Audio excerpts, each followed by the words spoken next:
India's number 1 varicose veins hospitals ఐబీసీను సంప్రదించండి. మీ నొప్పి లేని ప్రయాణాన్ని ప్రారంభించండి. నమస్కారం అమ్మ. నమస్తే అమ్మా.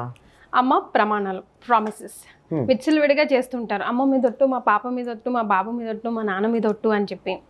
అసలు చేస్తే ఏమవుతుంది, చేసి ఆ పని చేయకపోతే ఏమైనా అరిష్టమా? అమ్మ, అసలు ప్రమాణం ఎందుకు చేస్తారు? ఎదుటివాడి మీద నమ్మకం లేకపోతే మాత్రం చేస్తారమ్మా, నాకు తెలిసి. అది ఎదుటివారి మీద కాదు, నా మీద ఎదుటివారికి నమ్మకం లేనప్పుడు చేస్తా.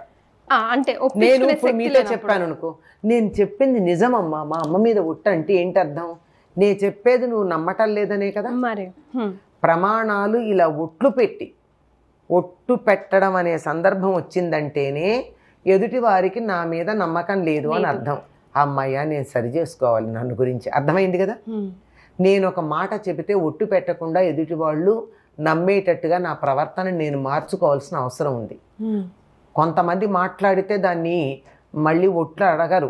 రాముడు ఒకటే మాట అన్నాడు, రామో దీర్ణభాభిభాషతే అన్నాడు. రాముడు రెండు మాటలు మాట్లాడట. ఒక మాట అంటే అంతే, దానికి రెండో మా పక్షం లేదు. అట్లా ఉండాలి. కొంతమంది మాట్లాడారంటే అది అంత వాస్తవంగా, అంత నిజంగా ఉంటుంది. వాళ్ళు ఒట్లు పెట్టకుండా, నిదర్శనాలు చూపించకుండా వాళ్ళ మాటను నమ్ముతారు లోకం. అటువంటి ప్రవర్తన నాకు లేదు అని అర్థం నేను ఒట్టు పెట్టానంటే. ఇప్పటికి నువ్వు ఎన్నిసార్లు చెప్పిన మాటలు అబద్ధం గనక ఇది నిజమని నేను ఒట్టు పెడుతున్నా. కరెక్ట్ కదా. Self analysation important. అది ముందర, అది లేకపోవడం వల్ల చేస్తూ ఉన్నారు. అట్లాంటి వాళ్ళు ఒట్టు పెట్టినా దాన్ని నిలబెట్టుకుంటారనేది మనం కొంచెం ఆలోచించాల్సిన విషయం. ఎందుకంటే ఇన్నిసార్లు మాట తప్పిన వాళ్ళు ఈసారి మాట తప్పరని ఏమిటి నమ్మకం? అందువల్ల అదొకటి ముందర. వాళ్ళ గురించినటువంటి ఎవరు ఒట్లు పెడుతున్నారో వాళ్ళ మీద ఇతరులకి నమ్మకం లేదు అనే దాన్ని గుర్తుపెట్టుకుని నిలబెట్టుకునే ప్రయత్నం చెయ్యాలి. అలా చేయడానికి ఏం చేస్తారు, ఈసారన్నా నా మాట వినండి అని ఎవరిని వాళ్ళు అప్రమాణంగా తీసుకుంటారు? వాళ్ళకి చాలా ఇష్టమైన వాళ్ళని. అమ్మో, నాన్నో, పిల్లో, మీరే అన్నారు కదా అమ్మాయి మీద ఒట్టు. ఎక్కువ మంది దేవుడి మీద ఒట్టు. మా చిన్నతనంలో తరచుగా వినేవాళ్ళు సరస్వత్తోడు అనేవాళ్ళు. అంటే సరస్వతీదేవి ఒట్టు అనమాట.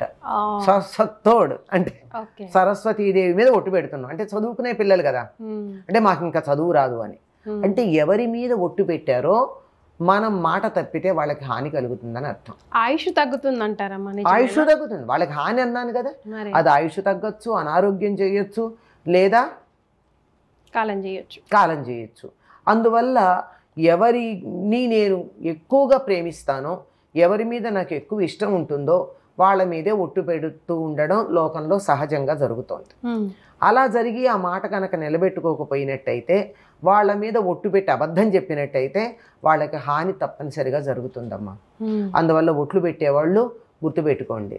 పైకి చాలామంది చమత్కారంగా చెప్తూ ఉంటారు, నేను ఈ చెప్పేది నిజము, ఫలానా వాళ్ళ మీద ఒట్టు, కానీ నేను మనసులో అనుకోవటంలా పైకి అంటున్నా అని వాళ్ళలో వాళ్ళు అనుకుంటారు. ఇది తరచుగా జరిగేటటువంటిది. ఒట్టు తీసి గట్టు మీద పెట్టేశాను తెలిసి తెలియక అని కూడా ప్రత్యామ్నాయం అనుకుంటూ ఉంటారు. ఇవన్నీ కూడా అబద్ధాలకి రకరకాల రంగులు వేయడం. జరిగేది అబద్ధమే, చేసేది అబద్ధమే, చెప్పేది అబద్ధమే, కానీ దానికి అబద్ధాన్ని చలామణి చేసుకోవడానికి రంగులేయడం. ఒక రంగు బాగుండలేదంటే ఇంకో రంగు వేసి మారుస్తున్నారే, అట్లా ఉంటుంది. అంతే తప్ప వాస్తవం ఎక్కడ పోదు. అసలు నిజం చెప్పే వాళ్ళకి ఒట్టు పెట్టాల్సిన అవసరం లేదు. ఆ ఒట్టు పెట్టే పరిస్థితి వచ్చిందంటేనే వారి మీద వారికి ఇతరులకి కూడా నమ్మకం లేదని అర్థం. కనుక ఏదో కొన్ని పరిస్థితుల్లో నా గురించిన విలువ తెలియక నేను అబద్ధం ఆడతాను, నేను నిజం చెప్తాను, నిజం మాత్రమే చెప్తాను అని నా గురించి తెలియక అవతల వాళ్ళు గట్టిగా అడిగిన సందర్భంలో ఒట్టు పెడితే నిలబెట్టుకోవాలి, లేదంటే ఒట్టు పెట్టకూడదు. దీనికి ప్రత్యామ్నాయం లేదంటారు? లేదు. తప్పనిసరిగా ఎవరి గురించి ఒట్టు పెడతారో వాళ్ళకి హాని కలుగుతుంది. అందుకని చాలా మంది కన్వీనియంట్గా దేవుడి తోడు అంటారు. దేవుడి తోడు అంటారు, భగవద్గీత మీద ప్రమాణాలు వేస్తుంటారు. దాని పరిస్థితి భగవద్గీత మీద నమ్మకం లేదు అంటే నీకు ధర్మాచరణ మీద నమ్మకం లేదని అర్థం.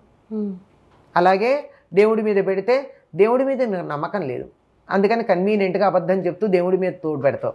అమ్మ మీదో నీకు ఇష్టమైన వాళ్ళ మీద పెట్టవు, అబద్ధం చెప్తూ ఇది నిజమని చెప్పడానికి. ఇష్టమైన వాళ్ళ మీద పెట్టరు, దేవుడు కనపడ్డు కదా, పాపాల భైరవుడు మనం చేసే పాపాలన్నీ భరిస్తాడు, అందుకని దేవుడి మీద పెడతారు.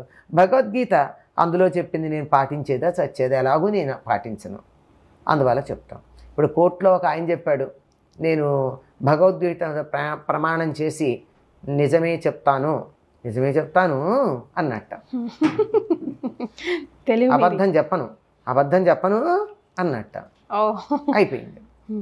ఇంత తెలివిగా ఉంటారు కనుక మనిషిది ఈ ఒట్లు అవన్నీ కూడా కాస్తన్నా నిజాయితీ ఉన్న వాళ్ళకి పనికొస్తాయమ్మా. అస్సలు తనలో తనకి నిజాయితీ లేనటువంటి వాళ్ళు, తనని తాను మోసం చేసుకునేవాళ్ళు, ఇతరులను మోసం చేస్తే ఏమి అంత పెద్ద ప్రమాదం కాదు ఎదుటి వాళ్ళని మోసం చేస్తే, కానీ తనని తన ఆత్మవంచన అంటారే, ఆత్మవంచన చేసుకునే వాళ్ళే చాలామంది ఉన్నారు. అటువంటి వాళ్ళకి ఈ ఒట్లు ఇవన్నీ ఏం పనికొస్తాయి? ఎన్ని పెట్టినా వాళ్ళు చేసేది. ఇవన్నీ ఎవరికంటే కాస్త నిజాయితీగా ఉండే వాళ్ళకి చిన్నతనంలో పిల్లల్ని దారిలో పెట్టడానికి పనికొస్తుంది. చిన్నపిల్లలు సాధారణంగా స్కూల్లో చదువుకునే వాళ్ళల్లోనే వింటాం మనం, స్కూల్ ఏజ్లో పిల్లల్లో ఒట్టు పెట్టడం అన్నది. అంటే అది నిజమని చెప్పడానికి వాళ్ళల్లో తమకు ఆత్మీయులైనటువంటి వాళ్ళకి హాని కలుగుతుందేమో, వాళ్ళ మీద ఒట్టు పెట్టి ఏదన్నా చేస్తే అని కొంచెం భయపడే వయసుంది కనుక అప్పుడు పనికొస్తోంది. కానీ ఆకలి తీరినటువంటి క్రూరత్వం ఉన్నటువంటి వాళ్ళకి ఈ ఒట్లు ఏం పనికొస్తాయమ్మా? కన్న తల్లినే చంపుకునేటటువంటి వాళ్ళు, దేవుడి విగ్రహాలనే ధ్వంసం చేసేవాళ్ళు, దేవాలయాల్ని దోచుకునేవాళ్ళు, వీళ్ళు ఎవరి మీద ఒట్టు పెడితే ఎవరికి? వాళ్ళకి ఎట్టి పరిస్థితుల్లో తాత్కాలికమైనటువంటి సుఖం లాంటిది కనపడుతుంది. సుఖమని కూడా చెప్పలేను. సుఖం పడుకుని నిద్రపోగలరండి వాళ్ళు మంచం మీద పడుకోగానే? మనం ఏమిటి పక్క చూడకుండా నిద్ర వచ్చేస్తుంది మనకి, అలా వాలామో లేదో నిద్రపోతాం, ఎంత హాయిగా ఉంటుంది. కానీ వాళ్ళకి అలా ఉంటుందా? స్లీపింగ్ పిల్స్ వేసుకోవాలి, ఇంకోటి ఏదో ఇంకో మందు వేసుకోవాలి, ఇంకో మందు వేసుకోవాలి. అవి ఏదో రకమైన మందు పడందే నిద్రపడనటువంటి వాళ్ళు మరి వాళ్ళ జీవితాలు సుఖం ఉందని ఎలా అంటాం? సుఖం లాంటిది ఉండొచ్చు కానీ సుఖం ఉండదు. తాత్కాలికమైనటువంటి క్షణికమైనటువంటి ఒక రకమైన వికృత ఆనందం, మంచి ఆనందం అని కూడా చెప్పలేం. దొరకచ్చు, ఆ క్షణం తప్పించుకోవచ్చు, కానీ శాశ్వతంగా తప్పించుకోలేరు. అసలైన ఆనందం ఉండదు, అసలైన సుఖం ఉండదు. ఒట్లు మాత్రం ఎట్టు పరిస్థితుల్లో వేయకూడదు, తీర్చని పరిస్థితుల్లో, తీర్చేది ఉంటేనే ఒట్లు వేయాలి అంటున్నాను. అంతేనమ్మా, అసలు తీర్చకపోతే వేయడానికి వీలు లేదు. నేను నిజం చెప్తున్నా, అబద్ధం చెప్పట్లేదు. నా మనస్ఫూర్తిగా నాకు తెలుసు నేను ఈ తప్పు చేయలేదు. మీరు నన్ను గట్టిగా రొక్కించి అడుగుతున్నారు, అడిగినప్పుడు అప్పుడు నేను ఎవరి మీదైనా ఒట్టు పెట్టుకోవచ్చు. ఎందుకంటే నేను చెయ్యలేదు కనుక, నాకు తెలుసు కనుక. కానీ చేస్తుంటే మాత్రం ఎవరి మీద పెడితే వాళ్ళకే హాని, ఇతరులకి హాని చేసిన పాపం కూడా వస్తుంది. డబల్. డబల్. చాలా సంతోషం అమ్మా, ధన్యవాదాలు.